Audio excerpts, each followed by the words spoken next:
Muy buenas tardes a todos ustedes. Sean bienvenidos a otra de las ponencias del Congreso Nacional de Sanitización y Desinfección. Esta ponencia se va a basar en procedimientos y protocolos de sanitización y desinfección en hospitales COVID y quirófanos. Va a ser impartido por la licenciada Sandra Fabiola Casas Ramírez, presidenta del Consejo Mexicano de Profesionales de Esterilización, COMPE actualmente, presidente de la Asociación Mexicana de Profesionales de Esterilización y más de 15 años de experiencia como jefe de enfermeras. Esta ponencia es gracias a Beceris de México, una empresa líder a nivel mundial en la distribución de químicos, productos y servicios profesionales relacionados con el manejo integrado de plagas urbanas y desinfección, y también por Heisel, una empresa mexicana líder en la fabricación, comercialización y distribución de productos químicos finos formulados para cumplir con las necesidades en el ramo de la investigación, la educación, la industria y el laboratorio químico. En estos momentos voy a pasar a darle la palabra a la licenciada Sandra Fabiola Casas Ramírez. Bienvenida, licenciada. Hola, buenas tardes. Mucho gusto y muchas gracias por la invitación. Es una oportunidad para compartir con ustedes información valiosa en esta época de pandemia. Y bueno, pues a nombre del Colegio Mexicano de Profesionales en Esterilización, vamos a compartir esta información que hemos venido recopilando a través de diferentes evidencias científicas desde que empezó la pandemia. Y bueno, en el entendido de que los microorganismos de los que estamos hablando y los microorganismos que existen en los hospitales y los que han generado resistencia también en los hospitales, pues son microorganismos que ya conocemos desde hace mucho y que a través del conocimiento de la microbiología sabemos cómo vamos a poder combatirlos adecuadamente. Bueno, todo esto, yo no he podido ver las conferencias del evento que ustedes tienen, pero todo esto seguramente es algo que ustedes conocen perfectamente porque es de lo que se ha estado hablando durante estos meses. Y es importante entender que estamos hablando de un virus conocido.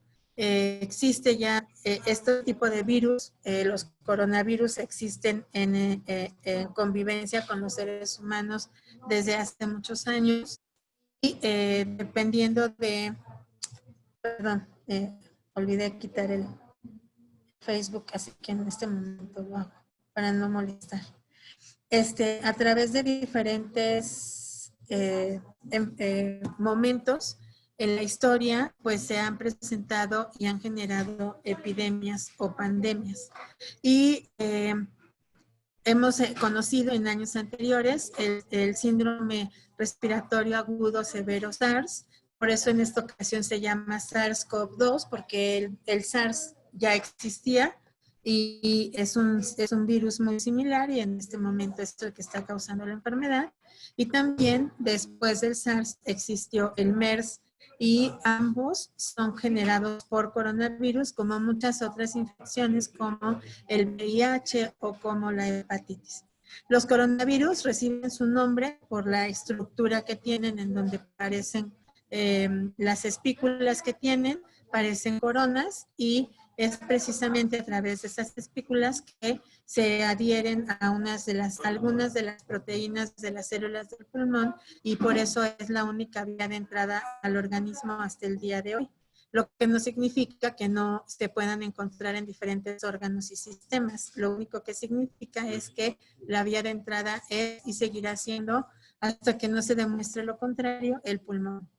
El coronavirus, hasta el día de hoy, lo que está demostrado es que se encuentra en gotas grandes que se liberan en el aire cuando hablamos, tosemos o estornudamos, pero que esas gotas viajan a distancias muy cortas y después caen al suelo. Ahí es a donde se encuentra el riesgo de que el virus se transmita a través de superficies y vive un tiempo determinado, porque los virus hay que recordar que son parásitos y al ser parásitos necesitan de otro organismo vivo para poder generar una infección. ¿Por qué seguimos insistiendo en que estos virus se transmiten por gotas grandes? Porque los virus el coronavirus, específicamente el SARS-CoV-2 que causa el COVID-19, se ha encontrado solamente en ese tipo de gotas grandes. Y este es el mecanismo de transmisión. Por eso es que la transmisión no ha sido a más personas o en mayores cantidades, a pesar de que podamos ver que en este momento tenemos más de 19 millones de infectados en el mundo. ¿Por qué razón? Porque las gotas siempre van a caer a distancias cortas. Si esto se transmitiera por aire, no hubieran podido levantar nunca el distanciamiento social hasta que hubiese una vacuna. Si se transmitiera por aire, habría muchas más personas infectadas. El virus, dice este estudio de la revista inglesa de medicina, el virus puede vivir en el aire y en las superficies entre horas y días. Por eso es tan importante el control ambiental, la desinfección de áreas y superficies.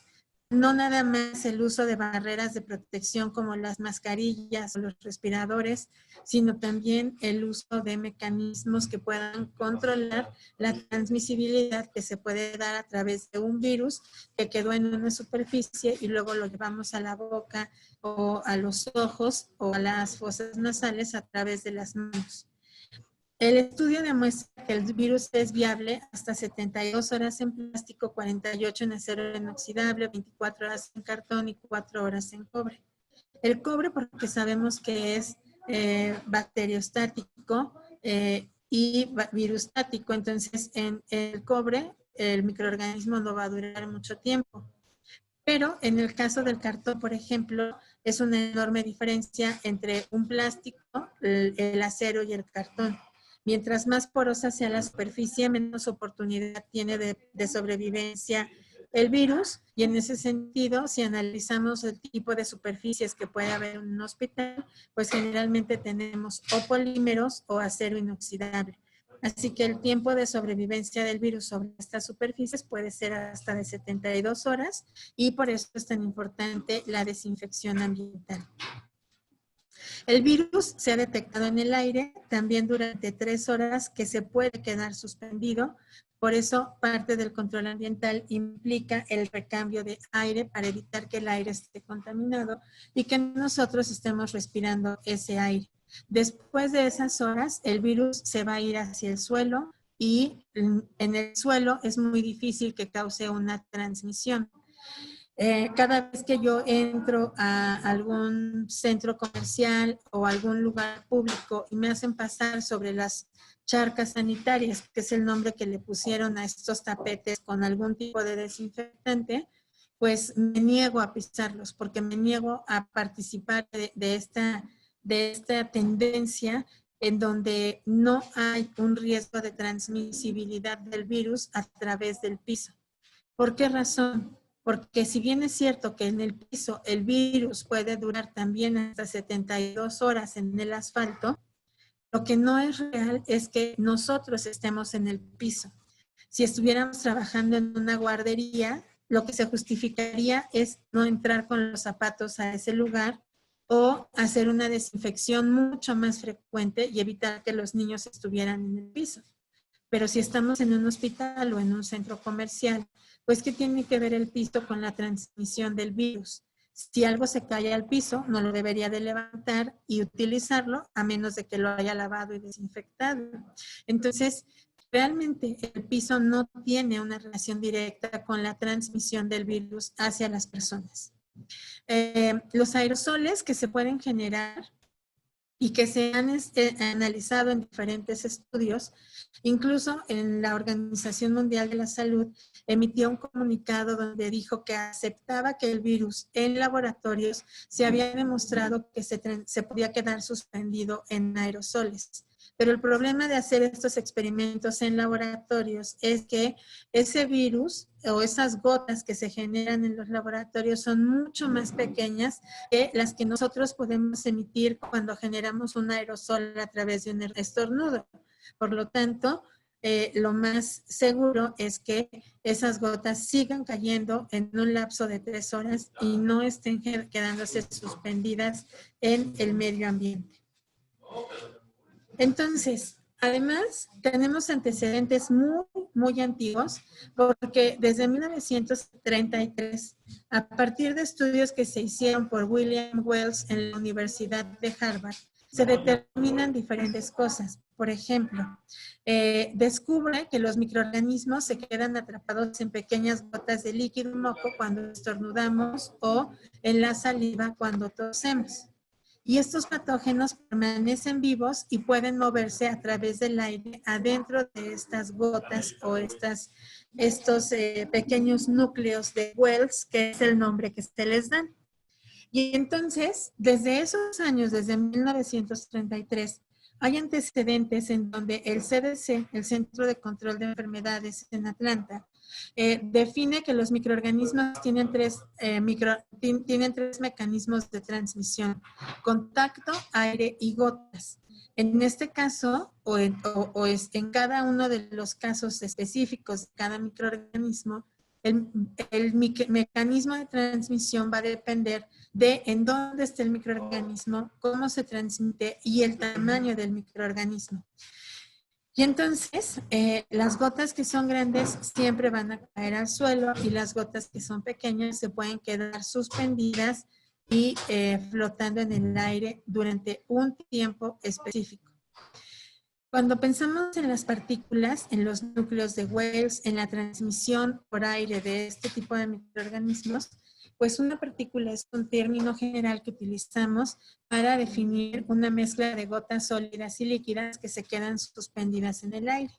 Y la contaminación que se puede dar por partículas es de muchas maneras, no solamente a través de o no solamente se da contaminación por microorganismos, se da contaminación por metales pesados, por gases que se encuentran en el medio ambiente también.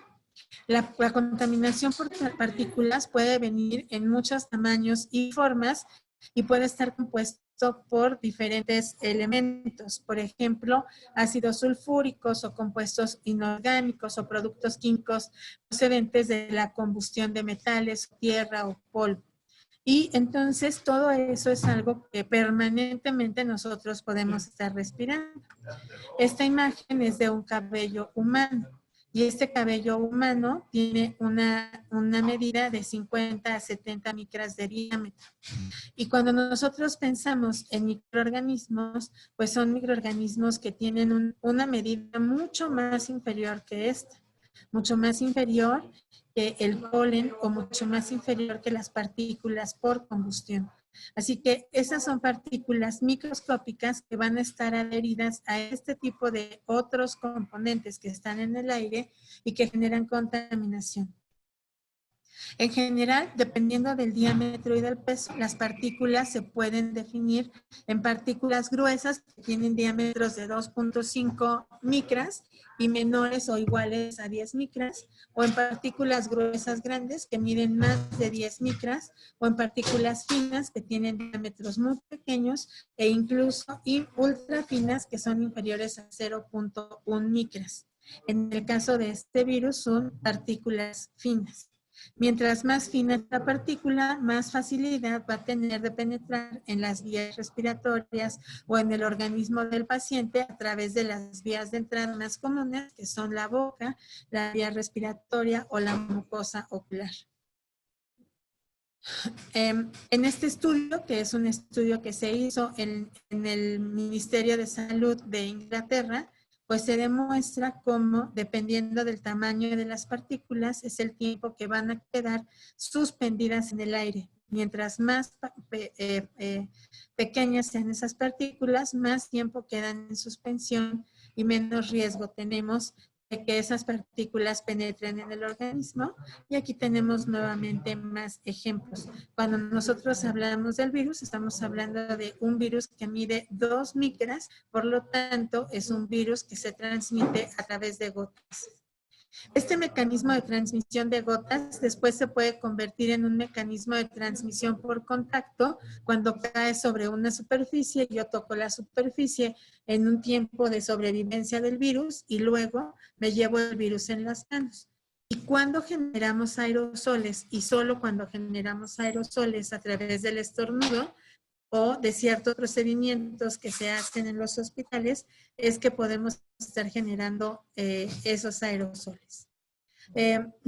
Entonces, vuelvo a repetir, si yo toso, hablo o estornudo, las partículas más grandes caen al piso, las que se aerosolizan, pues se van y se quedan suspendidas y viajan a distancias largas. Y por eso es tan importante hacer énfasis en esta imagen en específico, esta que estoy señalando, porque esta imagen me está diciendo que cuando yo tengo partículas grandes, pero además genero aerosoles en el hospital, pues estoy generando también mayores niveles de contaminación y realmente no estoy logrando hacer un mecanismo adecuado de contención ambiental. Hay que siempre basarnos en medidas estandarizadas para prevención de transmisión de estos microorganismos. Por ejemplo, el uso o la práctica del lavado de manos, que por cierto, quizás ya lo habían mencionado, pero hoy es el Día Mundial del Lavado de Manos. También el uso de equipo de protección personal y el uso de guantes. Estos son mecanismos de contención ante ciertos momentos o ciertos procedimientos, así como el uso de guantes, el uso de batas en pacientes o en personas que estén en contacto directo con pacientes que puedan estar generando aerosoles por COVID y el uso de protección respiratoria.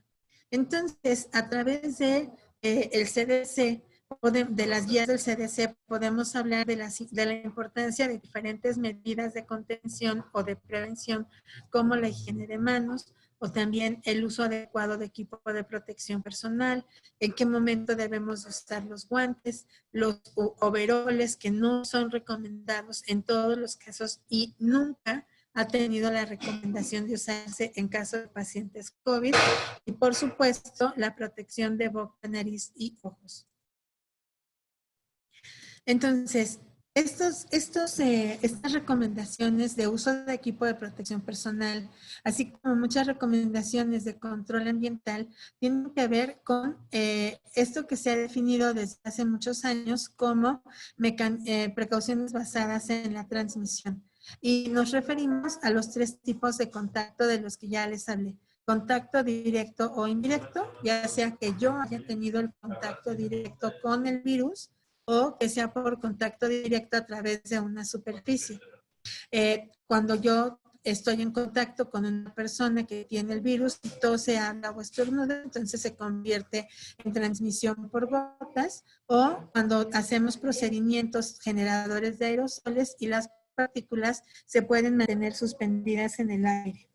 Entonces, dentro de las guías del CDC, pues aquí vienen algunas recomendaciones de las cuales nos están hablando, donde dice que hay que colocar equipo de protección personal, aislar a los pacientes que presenten estas patologías y evitar tener contacto con secreciones, excreciones y otro tipo de mecanismos de transmisión.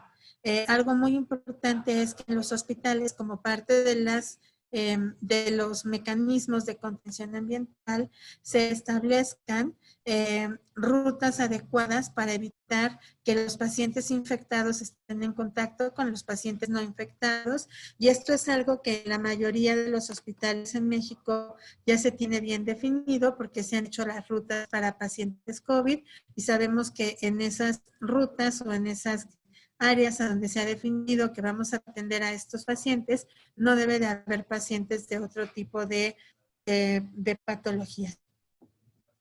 También definir los patrones o los factores de riesgo de transmisión de un paciente infectado, es decir, el paciente es el que está transmitiendo el virus, por lo tanto el paciente no nada más debe de estar aislado, sino debe de tener algún tipo de barrera física que evite la contaminación.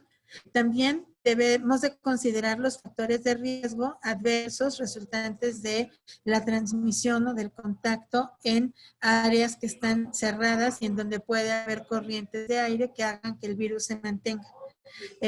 De preferencia tener habitaciones donde solo haya pacientes con esta patología o que el paciente esté aislado solamente él en esa habitación y además que todas las personas que entren tengan equipo de protección personal y que si esa habitación se va a compartir con otra persona, pues esa persona también tenga la misma patología. Todo esto es parte de las estrategias hospitalarias de control ambiental. Hay un experimento que se hizo sobre la viabilidad del SARS-CoV-2 y este experimento nos dio evidencia de que el SARS-CoV-2 podía permanecer como un núcleo de gotas después de un procedimiento médico. Y las máscaras quirúrgicas como la N95 y los respiradores de alta filtración podían ser sumamente eficientes en relación a la prevención de la transmisión de este virus. No así cualquier otro tipo de cubrebocas de tela, de neopreno o de otras cosas que no sean adecuadas para este uso. Entonces, se deben de establecer precauciones por aire para procedimientos generadores de aerosoles en los hospitales, como sería la intubación orotraqueal, la aspiración de secreciones o los procedimientos de endoscopía. Pero este estudio además destaca la importancia de la limpieza ambiental meticulosa y también la importancia de la higiene de manos, pero no indica que el virus se esté transmitiendo por aire. Entonces es importante definir en cada una de las instituciones el tipo de procedimientos que hacemos y cuál de esos procedimientos puede ser generador de aerosoles. Y aquí viene una lista de los procedimientos que podríamos tomar en cuenta. Como dije al principio, al ser el SARS-CoV-2 un coronavirus, se acopla a una de las proteínas que tenemos en el pulmón a nivel alveolar y entonces por eso la vía de entrada al organismo es la respiratoria y es el medio de transmisión de este virus. La vía de la nariz, la boca o las mucosas oculares es por donde el virus puede penetrar y después se inocula en la laringe o en la faringe, sigue avanzando y causa la infección y su reproducción en los alvéolos. Por eso es que a veces cuando ya tuvimos contacto con el microorganismo, tardamos un poco más de tiempo en presentar síntomas y después la enfermedad, porque el virus está inoculado apenas en laringe o faringe y no ha causado síntomas respiratorios hasta que avanza más. La incidencia de los síntomas gastrointestinales, como náuseas o diarrea, son pocas porque están por debajo del 5% y hay informes que determinan que la diarrea puede ser precedida de tos y de fiebre. Por eso es que la diarrea hoy en día está determinada como un síntoma de COVID y cuando el paciente presenta diarrea más algún otro síntoma como la fiebre o la tos persistente, anosmia, etcétera, pues es que podemos presumir que ese paciente tiene COVID y entonces se le tienen que hacer las pruebas pertinentes. El virus puede estar presente en las secreciones gastrointestinales y también el ARN viral se ha detectado en las heces, pero no es la vía de transmisión. Hay estudios del Instituto Nacional de Salud Pública que determinan la cantidad de pacientes infectados de SARS-CoV-2 por el estudio de aguas residuales en donde se ha detectado SARS-CoV-2. Sin embargo, no es el mecanismo de transmisión y no es un tema que deba de preocupar a la salud pública más que como un objeto de estudio. Entonces, es muy poco probable el riesgo por aerosoles de vías aéreas. Como ya había mencionado, el virus tiene los 3 mecanismos de contacto, aunque el contacto más importante es el contacto a través de gotas que viajan a distancias muy cortas, por eso es que nos han hablado tanto durante estos meses de la sana distancia. Entonces, si yo tengo contacto con gotas a distancias cortas, pues voy a tener la transmisión del virus. Por aire, si estornudamos y la persona está cerca o hay corrientes de aire o si se generan procedimientos que puedan provocar aerosoles, como ya mencionamos, aspiración de secreciones o intubación orotraqueal o procedimientos de endoscopía o también el caso muy claro de los dentistas que están trabajando con la pieza de mano y esa pieza de mano genera los aerosoles y como hay saliva contaminada, pues eso se difunde. Pero también a través de estas gotas, el virus cae en la superficie, la persona toca la superficie y después se autoinocula a través de la nariz y de los ojos. Así que es muy importante mantener siempre las medidas higiénicas y de control ambiental. Si nosotros analizamos por qué es importante la desinfección de áreas, si yo hoy estornudé, por ejemplo, si hoy fuese viernes y yo estornudo y tuviera COVID y dejo sobre el escritorio sin limpiar el virus, para el día lunes ese virus ya no tiene actividad, el virus se inactivó. Por lo tanto, eso ya no me debería de preocupar. Pero hace algunos días hablamos de los casos de reinfecciones y hablamos también de las coinfecciones con otro tipo de microorganismos. El día de hoy o en la actualidad, todos estamos muy preocupados por el virus del COVID. Pero ¿cuál es el problema? El problema son las coinfecciones con otros tipos de microorganismos que también están presentes, que son habitantes de nuestros hospitales y que son los que causan el mayor porcentaje de infecciones asociadas a la atención a la salud. Por lo tanto, estas coinfecciones que se generan por Acinetobacter baumannii, por Escherichia coli, Klebsiella, Pseudomonas, que es una de las bacterias que más encontramos en todos los hospitales en México.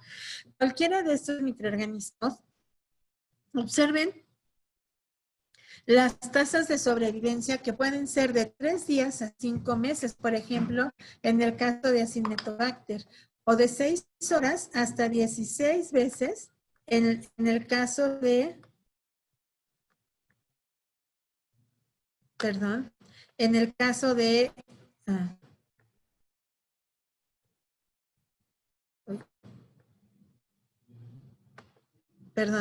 o de 6 horas a 16 meses en el caso de Pseudomonas aeruginosa. Entonces, incluso en superficies secas puede haber sobrevivencia. Entonces, el CDC y todas las pautas que marca basadas en evidencia científica siempre nos van a hablar de técnicas de contención y control ambiental, pero basadas en la desinfección adecuada de las áreas. La desinfección, que es el término adecuado cuando hablamos de control ambiental en superficies. Y parte de lo que nos dice es limpia y desinfecte las superficies con las que muchas personas entran en contacto, que se definen como superficies de máximo contacto porque es en donde más veces tocamos con las manos y las manos siempre son un vehículo de transmisión de los microorganismos. Puede ser mesas, picaportes, interruptores de luz, barandales, teléfonos, todo lo que ustedes ven ahí.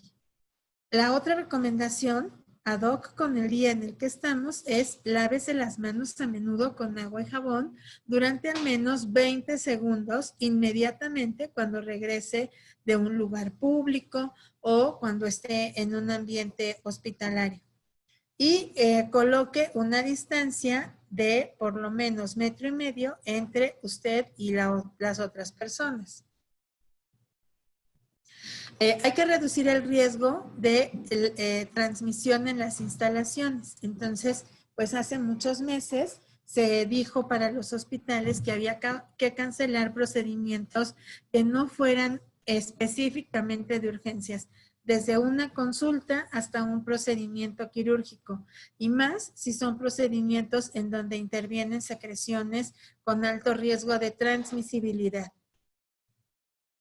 Esto cobra más importancia cuando sabemos que existen pacientes asintomáticos que pueden ser incluso trabajadores de la salud que nunca han presentado absolutamente ningún síntoma, pero que pueden estar transmitiendo el virus a otras personas de manera inconsciente porque ni siquiera ellos saben que son portadores.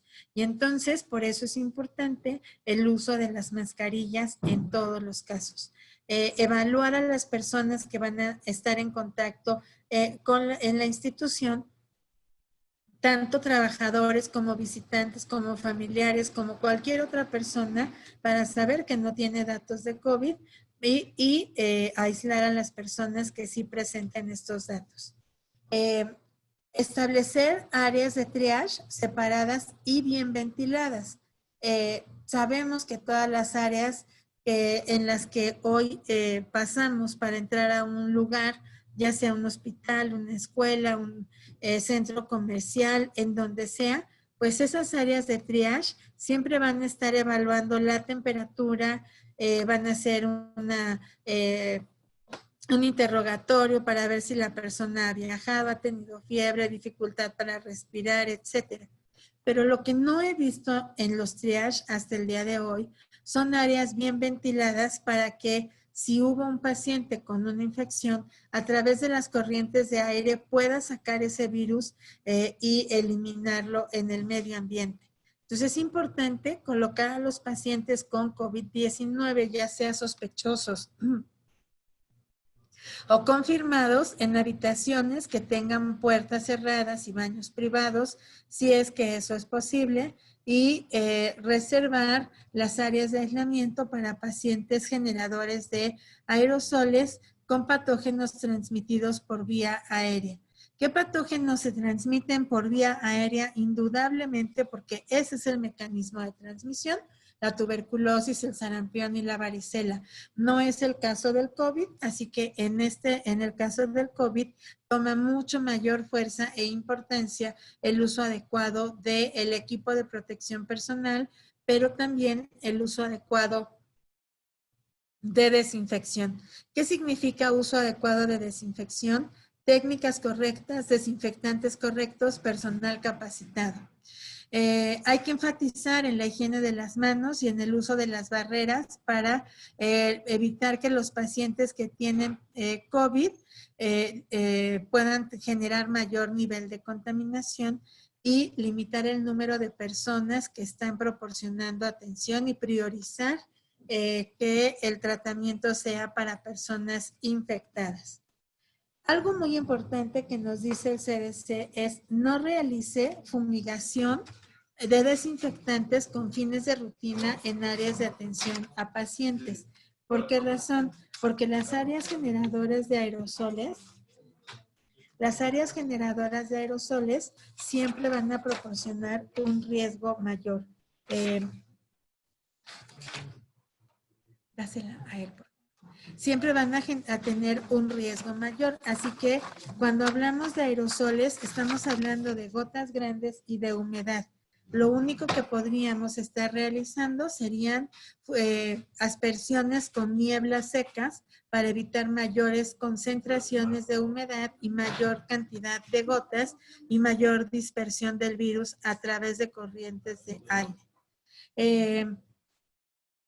Hay que hacer, bueno, además aquí en la referencia que estoy haciendo del manual de desinfección y esterilización del CDC y de control de infecciones, perdón, pues nos hacen referencia en dos fechas diferentes con dos pandemias diferentes de la misma observación. Pero luego en el 2017 vuelven a hacer la misma referencia respecto a no realizar fumigación o nebulización con fines de rutina. La aspersión o nebulización de productos químicos como el formaldehído o agentes con base de fenol o compuestos de amonio cuaternario como una forma de desinfección no tiene una evidencia comprobada cuando hablamos de aspersión. Sí tiene una evidencia comprobada cuando hablamos de aplicación del desinfectante bajo una técnica adecuada que tiene que ver con la técnica, la concentración del desinfectante, el tiempo de aplicación y algo fundamental que es la limpieza previa de estas áreas. La recomendación contra la nebulización se basa en estudios que informan una falta de eficacia o de comprobación de eficacia biocida sobre los microorganismos con los que tuvo contacto el desinfectante. también está basada en efectos adversos generados hacia el trabajador de la salud y algunos de los productos que se están utilizando, sobre todo en la actualidad, pues no son productos regulados y pueden, por supuesto, estar causando riesgos de toxicidad y no demostrar una eficacia comprobada. Las tecnologías que implican hacer nebulización para la descontaminación de habitaciones con ozono o con peróxido de hidrógeno vaporizado tienen ya algunos años de estar siendo estudiadas, por lo menos desde el 2011, y el equipo del CDC para la investigación de prevención de infecciones y control ambiental evalúan estas nuevas tecnologías no para los virus, sino para bacterias mucho más resistentes, pero nos dicen hasta el día de hoy que se requiere mucho más investigación para demostrar la efectividad y la confiabilidad del uso de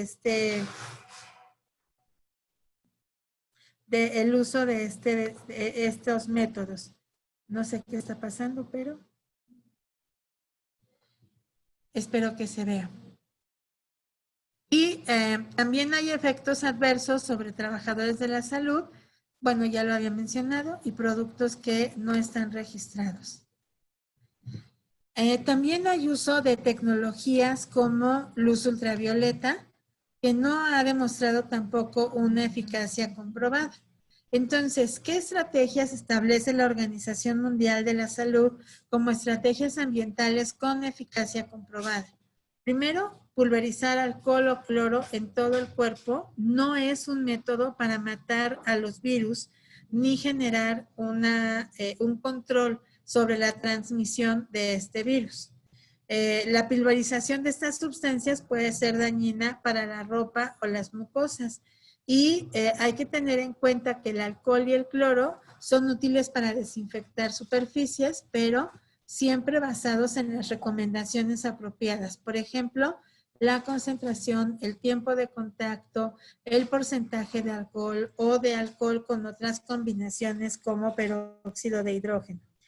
Las lámparas de luz ultravioleta no son para esterilizar las manos o cualquier otra área de la piel y pueden causar irritación, que sería el síndrome más leve, hasta queratoconjuntivitis.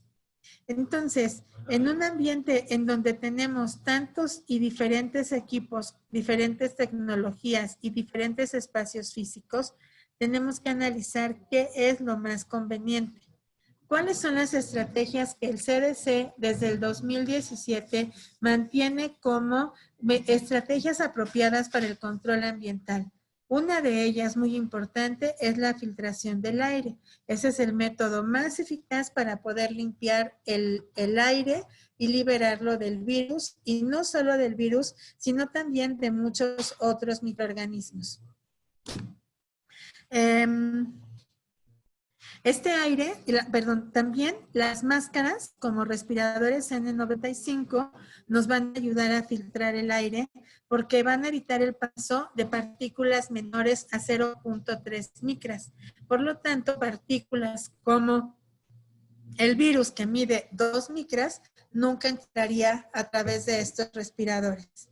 Los respiradores también se llaman purificadores de aire y pueden ser benéficos cuando se hacen procedimientos generadores de aerosoles.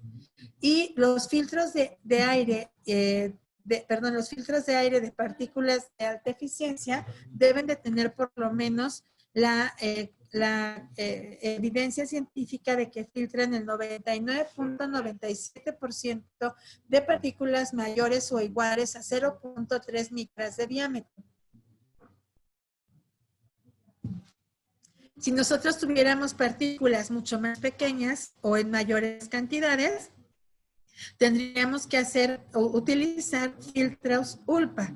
Los filtros ULPA lo que hacen es filtrar partículas ultra bajas, que son partículas menores a 2 micras y que pueden pasar a través de estos filtros. También la Asociación de Enfermeras Perioperatorias dice que los filtros ULPA deben de ser capaces de eliminar partículas de 0.1 micras y la filtración es esencial es esencial y debe de tener presión positiva en áreas físicas como las áreas quirúrgicas o las áreas de hemodinamia.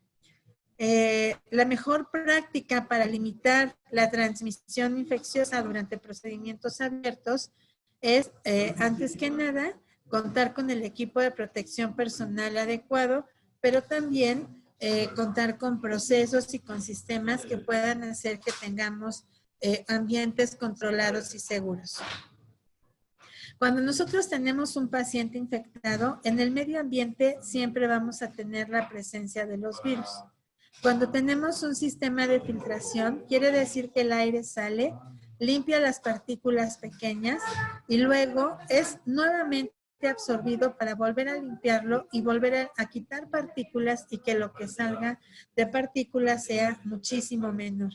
Así que los sistemas de filtración de aire son fundamentales, porque estos sistemas a través de filtros cepa van a retirar el 99.9% y a mantener un aire realmente libre de microorganismos que puedan generar una infección en el paciente.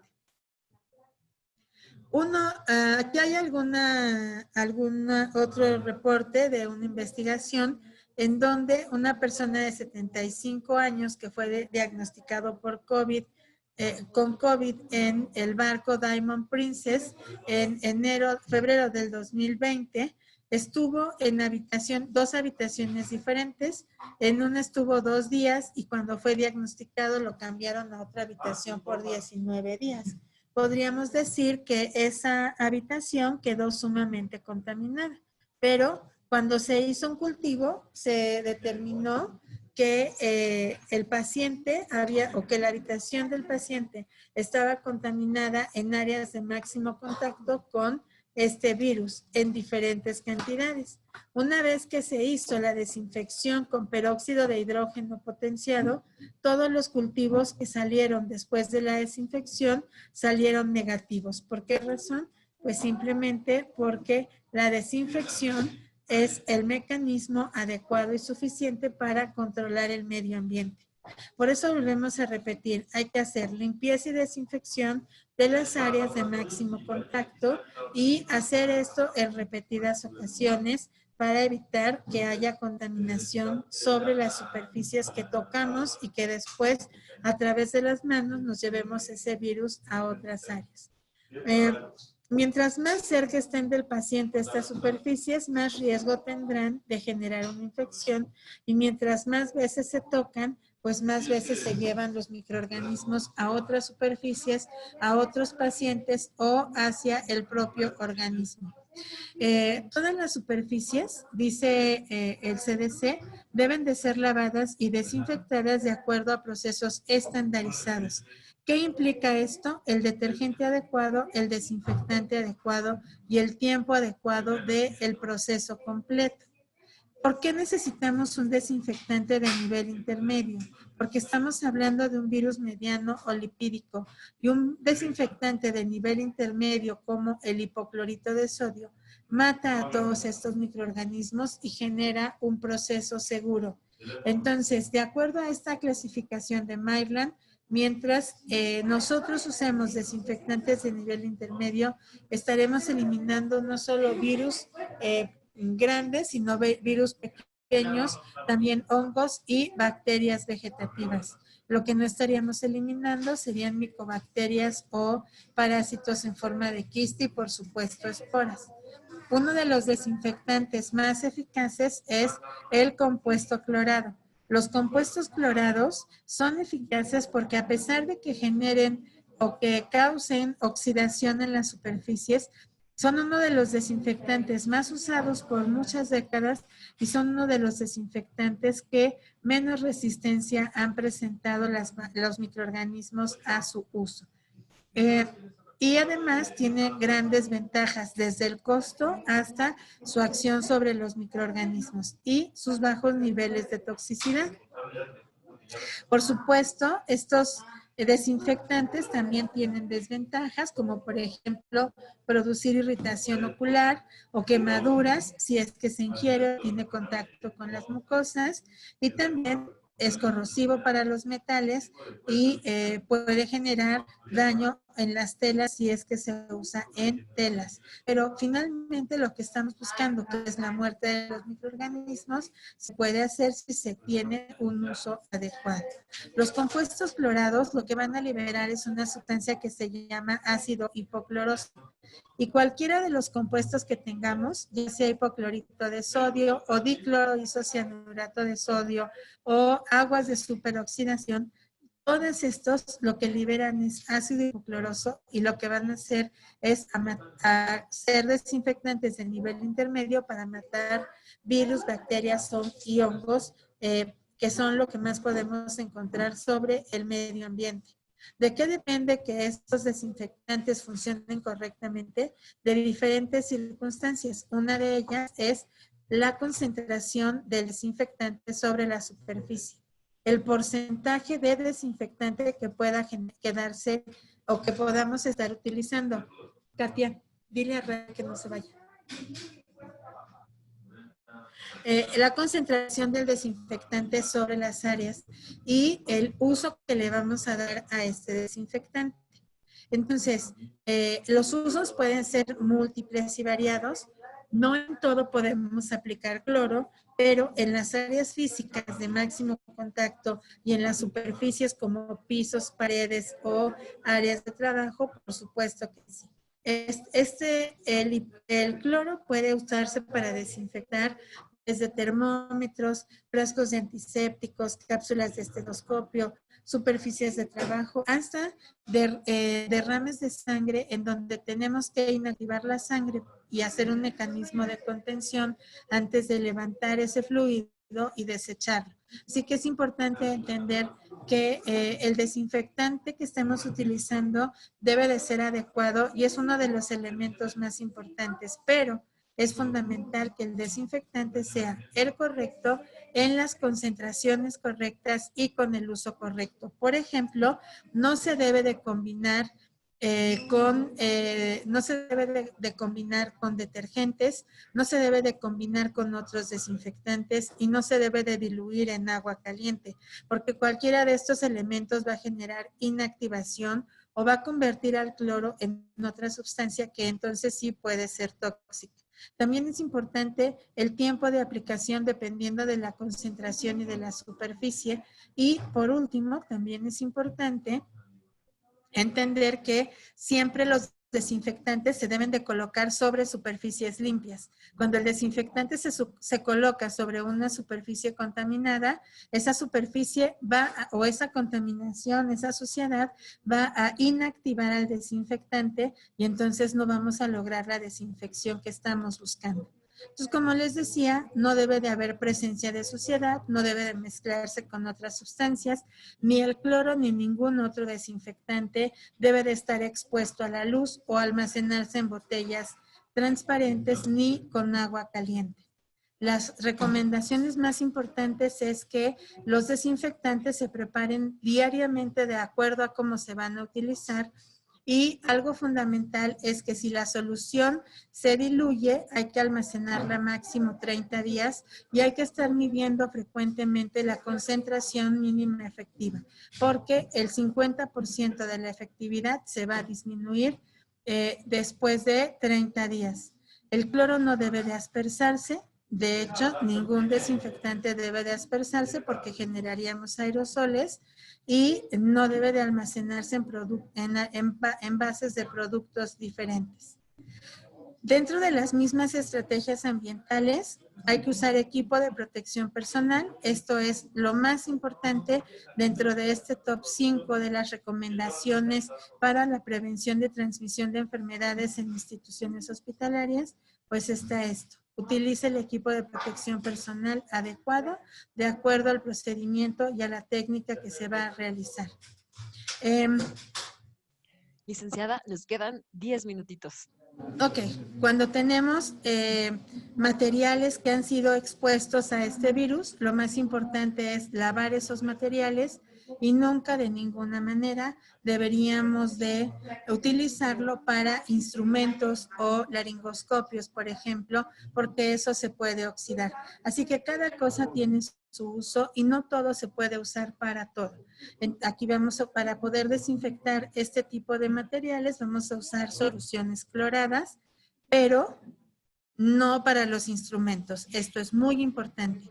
No sumergir en cloro, solo sumergir en detergente.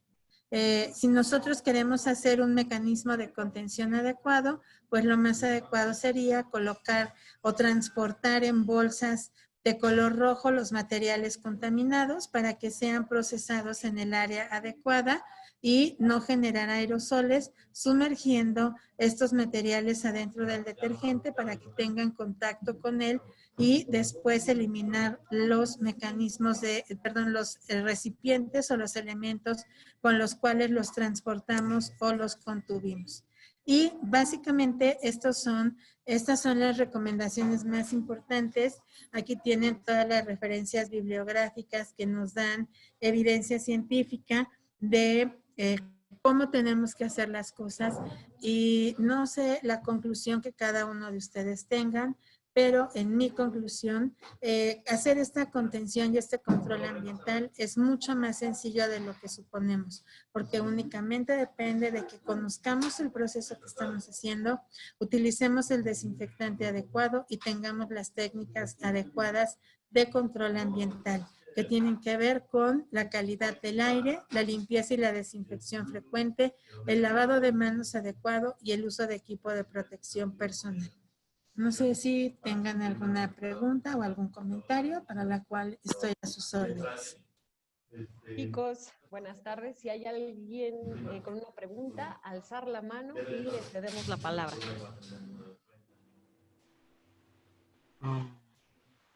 Acá por acá, David. Sí, buenas tardes. Buenas tardes.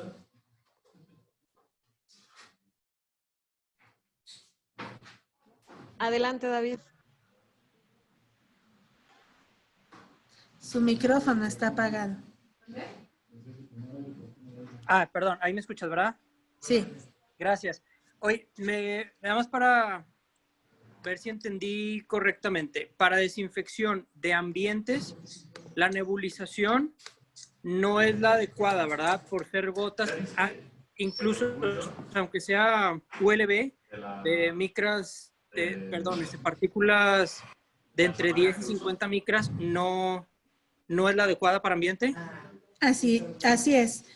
Hay equipos que ya han sido probados y comprobados que no solamente tiene que ver con que tú emitas una neblina o tú hagas una aspersión en el ambiente, sino que debe de haber concentración, control de humedad, control de temperatura, control de la concentración y sobre todo tiempo de acción. Estos equipos han sido probados incluso en áreas a donde ha habido virus de ébola y son recomendados bajo ciertas restricciones. La primera es que no es algo para uso continuo. La segunda es que debe de haber una limpieza después de la aplicación de este método de desinfección. Y la tercera es que debe de ser en áreas cerradas. ¿Esto qué significa? Que no lo hago en zonas donde están pacientes, sino en zonas donde vamos a hacer una desinfección terminal y no se hace como una desinfección rutinaria, sino como una desinfección en casos especiales para evitar precisamente tanto ambientes húmedos como generar gotas que puedan transportar microorganismos. Ok, muchas gracias. Ahora, sobre superficies, ¿sí es efectiva esa metodología o tampoco sobre superficies? Es que en realidad cuando nosotros hablamos de aspersión, podemos pensar en dos cosas diferentes. Una, que yo tome una pistolita y esté haciendo aspersión. Otra, que yo tenga un equipo en donde tengamos un nebulizador o un aspersor que esté emitiendo una neblina, ya sea húmeda o seca. Cualquiera de estos dos mecanismos en una superficie puede que no sean tan eficaces porque básicamente si yo tengo que limpiar una mesa, si yo tengo que limpiar el piso, la pared, etcétera, pues lo más adecuado sería hacer primero la aplicación de un detergente, después retirar el detergente y después aplicar el desinfectante. Siempre algo fundamental, y no lo mencioné durante la presentación, pero algo fundamental es la limpieza previa a la desinfección. La limpieza por lo menos elimina el 90% de microorganismos presentes y permite después que el desinfectante que aplique sea el adecuado. Así que si tú puedes garantizar la limpieza, seguramente el mecanismo que utilices va a ser eficaz siempre y cuando no estés generando humedad o gotas.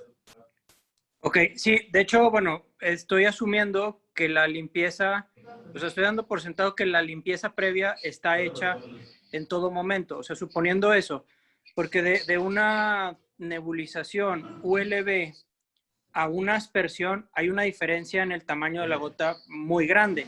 Una aspersión, si no me equivoco, es entre 200 y 400 micras, o sea, es una gota pues ya visible, ya palpable, a diferencia de una ULB que pues es realmente a la vista no queda humedecido. Por eso es mi pregunta, si ese método, asumiendo que hubo una limpieza correcta, si es eficiente, siempre y cuando, también asumiendo que tengo el desinfectante adecuado.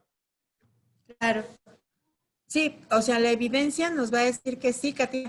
La evidencia nos va a decir que sí, siempre y cuando podamos comprobarlo, ¿no? Cualquier método que nosotros utilicemos, sobre todo en ambientes hospitalarios, va a tener que ser comprobado porque cada ambiente puede ser diferente, la biota de cada ambiente también va a ser distinta, entonces siempre debemos de poder comprobar que con lo que hayamos seleccionado para hacer la desinfección, pues estamos logrando el objetivo que perseguimos. Ok, perfecto, muchas gracias. Otra duda, chicos, por acá, Abraham Ñañez, adelante. Sí me escucho, Abraham Yáñez de Mexicali, de Green Star. Así es. Me perdí cuando pasaron la filmina. ¿Cuál es la concentración recomendable en partes por millón de cloro para desinfección? Depende de qué va a ser. La concentración más adecuada del cloro, según la recomendación del CDC, es hipoclorito de sodio al 6%. Esa es la concentración del cloro. La dilución es lo que nos va a dar las partes por millón. Okay. Entonces, depende de la superficie. Si tú quieres inactivar sangre, debe de ser a 5,000 partes por millón, sangre o cualquier secreción. Si tú lo que quieres es, por ejemplo, hacer una desinfección terminal en un quirófano, en una terapia intensiva, en un área COVID, tú puedes usar 1,000 partes por millón, que ya es una concentración elevada. Si tú vas a desinfectar, por ejemplo, una sala de espera o un triage, puedes usar de 200 a 500 partes por millón. En la página de la asociación y del colegio pueden encontrar algunas infografías donde hablamos precisamente de la desinfección de las diferentes áreas en las partes por millón que corresponden, incluso de las partes recomendadas de cloro para la desinfección de ropa que ha estado en contacto con pacientes COVID, de cómo puede ser el proceso de la limpieza y desinfección de la ropa y de otros desinfectantes que se pueden utilizar como el peróxido de hidrógeno potenciado. Ok, una segunda pregunta, no sé si me la podría contestar usted, si no, pues no usamos sales cuaternarias de amonio para desinfección en hospitales, ¿verdad? No. ¿Cuál es la razón? Bueno, no todas las sales cuaternarias. Si yo uso sales cuaternarias de primera, segunda, tercera generación, lo que voy a tener es un medio de cultivo para el crecimiento de pseudomonas, porque las pseudomonas se alimentan de amoníaco. Y está comprobado que en frascos nuevos, después de la fabricación, el cuaternario de amonio está contaminado con pseudomonas porque es su medio de sobrevivencia.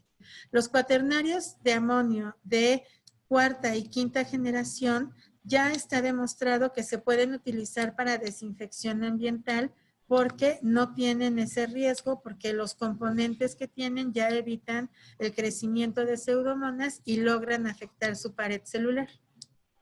Ok, muchas gracias. Y por último, la última pregunta, Osvaldo Sotras Viña, adelante. ¿Qué tal? Saludos, Osvaldo Trasviña, acá en Baja Sur. Pues si me permiten, voy a diferir un poquito en cuestión de los termonebulizadores, porque poniendo atención a todas las respuestas y lo que se explicó, como que primero fue, pues no son muy efectivos, pero bueno, al último sí son efectivos si se realiza una prelimpieza correcta, ¿no? Nosotros tenemos sistemas múltiples. O sea, nosotros usamos desde lo más básico, limpieza manual, sprayadores manuales donde lo requiere, y de ahí le vamos dando de menos a más. O sea, estamos usando desde el nebulizador, como dice aquí el camarada, que son micras, baja mucho el volumen del producto. Estamos termonebulizadores en calor, pero parece ser que nadie está usando otras tecnologías. Por ejemplo, hay unos equipos que llevan una descarga positiva de electricidad. Los están usando mucho en Europa, en China, en muchos lugares. Yo en lo general tengo camaradas en Estados Unidos que son de limpieza biológica, súper efectivos los sistemas. Entonces, mi aporte sería que es 100% meterte lo más que puedas, sí es cierto, prelimpiar, predesinfectar, polvo, grasa, depende del área.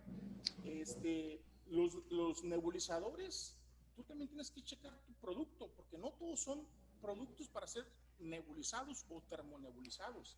Hay unos productos que no te permiten manejarle nada de calor. Y sin embargo, a mí me ha tocado ver mucha gente que todo lo termonebuliza y ni siquiera sabe si el producto es viable o no es viable. Entonces, creo que ahí esa información, yo creo que nos faltaría como un capítulo más para tomarlo bien en cuenta. Ese sería mi punto. Si me permites un comentario. Pienso que debemos de buscar siempre la evidencia científica.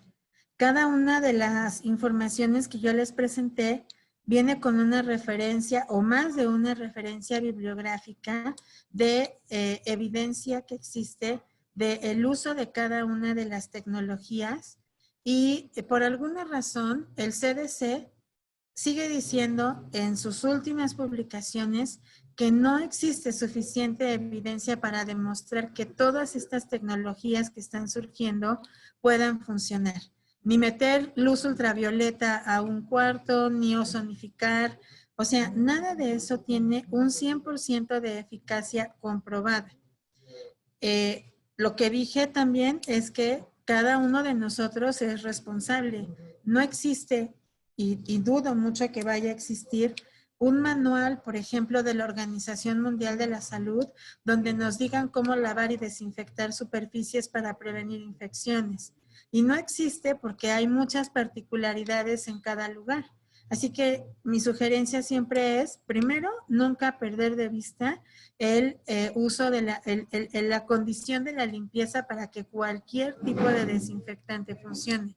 Segundo, siempre basarnos en la evidencia científica y después comprobar que lo que nos está diciendo el vendedor o el fabricante de un producto pues sea realmente real y que funcione para nuestro hospital. Porque al final, quienes vamos a ser responsables de comprobar que esto funciona o no, somos nosotros mismos. Y somos los responsables además de garantizar la seguridad del paciente en el hospital. Cualquier método de nebulización, en el tipo que sea, va a ser eficaz si nosotros lo usamos bajo las condiciones estrictas que la evidencia científica nos está diciendo, y por eso es importante desde las dimensiones del lugar que voy a desinfectar, la concentración del desinfectante, el tiempo que se está nebulizando ese desinfectante, pero definitivamente estos videos que vemos en el internet, donde alguien llega desde una esquina y con un nebulizador genera una neblina que llega a quién sabe cuántos metros adelante y ya con eso se puede considerar que está desinfectado, pues yo tengo muchas dudas de que esto pueda realmente ser cierto. No, sí, claro. De hecho, mire, así rapidito. Por ejemplo, nosotros en nuestra línea que manejamos residencial, comercial e industrial y tenemos un taller de detallado, yo le pudiera decir como ejemplo en los carros.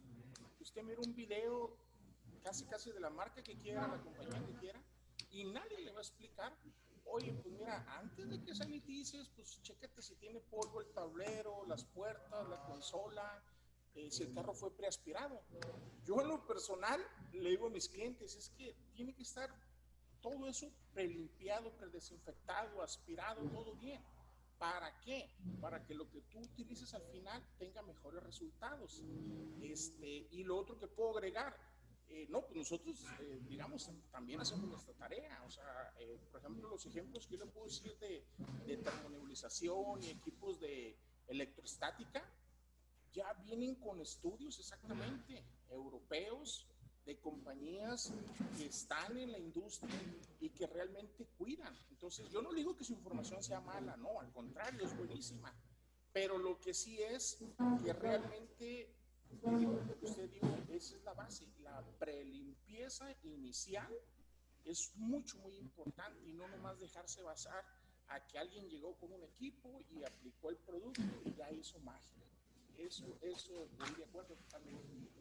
Pues la verdad que muchas gracias, muy buena información, ahí apuntamos todo y la verdad que muy buena info, gracias. A sus órdenes. Muchísimas gracias. Gracias, licenciada Sandra Fabiola Casas Ramírez. La ponencia de procedimientos y protocolos de sanitización y desinfección en hospitales COVID y quirófanos. Va a haber en el stand, o más bien en la página web, el contacto directamente. Si tienen alguna duda, las personas que están conectadas, no sé si lo permita licenciada, para que se pongan en contacto con usted y que no haya duda alguna, alguno de los participantes. Esta ponencia es patrocinada gracias a Beceris México, empresa líder a nivel mundial en la distribución de químicos, productos y servicios profesionales relacionados con el manejo integrado de plagas urbanas y desinfección. Así también como Hassel es una empresa mexicana líder en la fabricación, comercialización y distribución de productos químicos finos formulados para cumplir con las necesidades en el ramo de la investigación, industria y laboratorio clínico. En estos momentos vamos a dar paso a ver uno de los productos, en este caso con Hassel, que nos va a mostrar lo que hace dentro de la industria química aquí en México. Adelante, Alma. Hacer la pulida de los pisos, sí, hasta que tengamos quién y cuándo. Listo, Alma, a la hora que gustes comenzar. ¿Allí me escuchan, Lucero? Hola, hola, buenas tardes. ¿Ahí me escuchan? Sí. Ah, sí, buenas tardes.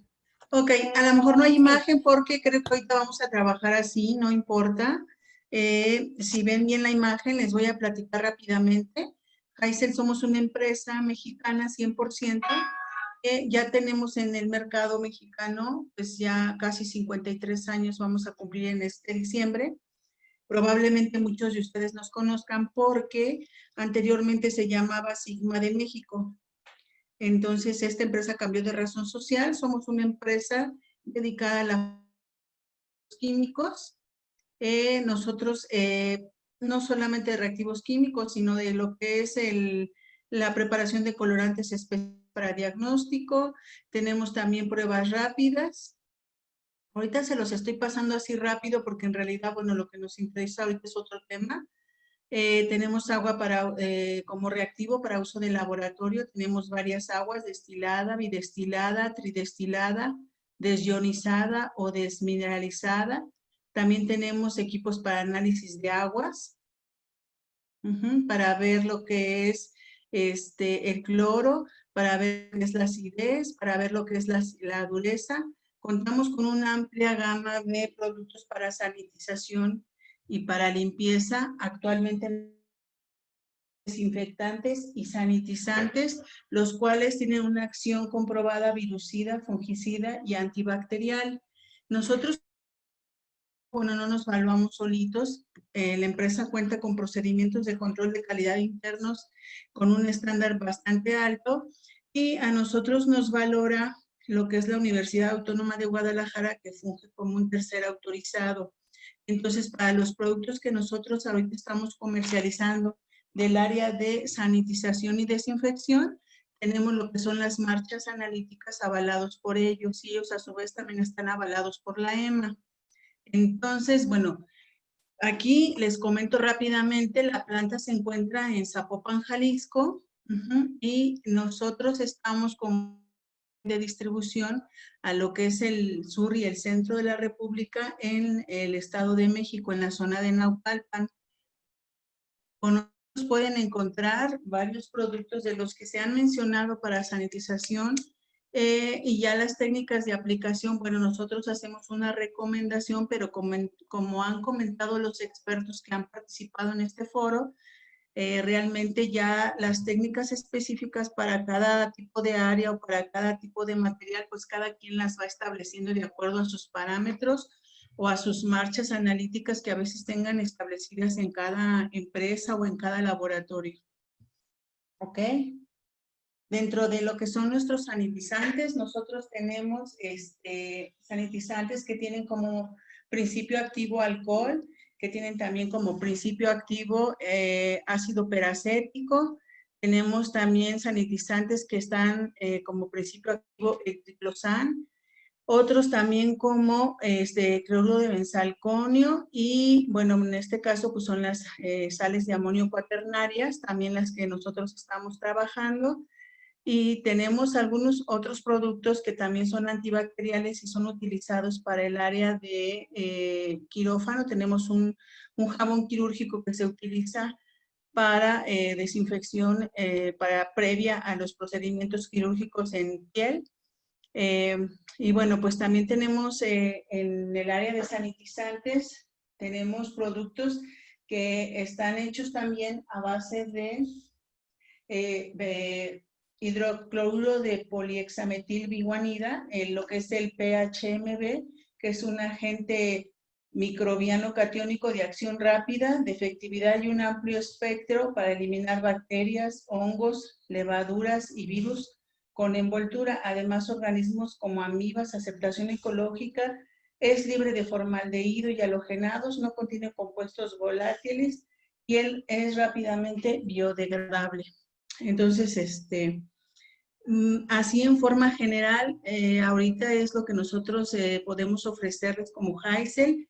Ustedes pueden contactarnos directamente a información más específica y más técnica directamente, si gustan anotar, en el correo de ventas-df@Haisel, así como está la empresa, hycl.com.mx, y en el correo ventas-gdl@haisel.com.mx. Nosotros, como una empresa con un estándar alto de calidad, en cada producto que ustedes adquieran, nosotros entregamos lo que es su certificado analítico correspondiente y su hoja de seguridad, que es lo que respalda también a este producto. Es importante comentar que nuestra comercialización no es directa, es a base de nuestros distribuidores. Tenemos distribuidores en toda la República Mexicana. Lo que nosotros hacemos, si ustedes nos contactan, es enviarlos con el mejor distribuidor que les quede cerca para que les pueda dar servicio y pueda atender, pero todo lo que se refiere a técnica de nuestros productos, todo lo que se refiere a funcionalidad de nuestros productos, nosotros siempre estamos allí al pendiente de lo que ustedes estén queriendo saber y de lo que nosotros tengamos también que vaya saliendo y que tengamos la necesidad de que ustedes vayan conociendo. No sé si tengan alguna duda o comentario. Alicia, Sí, dime. si le pudieras repetir a las personas que están aún en la sala tu contacto, tu correo electrónico y tu nombre nuevamente para, Ok. en caso de que quieran en contacto contigo. Claro que sí, con mucho gusto. Bueno, mi nombre es Alicia Moreno Delgadillo, yo soy la ingeniero bioquímico industrial, soy la gerente de ventas del área zona sur de la República Mexicana. Nuestra área de trabajo principalmente es desde Querétaro hasta Mérida, pero en el área norte se encuentra mi compañera, la química Adriana Delgadillo Preciado, y ella se encarga también una parte de Querétaro y hasta Tijuana. Para los que estén en el área centro-sur que mencioné, mi correo es ventas-DF como Distrito Federal pero sin puntos, @jaisel.com.mx. Y para los que se encuentran en el norte de la República, desde Querétaro hasta Tijuana, está el correo ventas-GDL como Guadalajara abreviado, @jaisel.com.mx. Así rápidamente en lo que están anotando les comento, nosotros tenemos sales, solventes, soluciones valoradas, detergentes, muchos insumos para el área de diagnóstico, como es aceite de inmersión, algunos productos que sirven también para limpieza, como la mezcla crómica para limpieza de cristalería, que ya tiene que tener cierta precaución al ser utilizada, sobre todo en materiales calibrados, pero bueno, se sigue utilizando. Tenemos toda una línea completa de detergentes neutros, alcalinos, para el uso de material, de lavado de material y superficie. Y en realidad es demasiado, tenemos como unos 300 productos diferentes, colorantes en polvo y preparados como indicadores o para técnicas especializadas para diagnóstico clínico, también tenemos colorantes. Entonces es demasiada información, pero lo que ustedes gusten nos pueden hacer llegar un correo y les hacemos llegar la información técnica necesaria para que tomen su mejor decisión. Perfecto, Alicia. Muchísimas gracias por participar en esta ponencia y por ser parte de patrocinadores de la Asociación Mexicana de Esterilización. Muchísimas gracias, chicos. Vamos a seguir con el programa del Congreso Nacional de Sanitización y Desinfección 2020.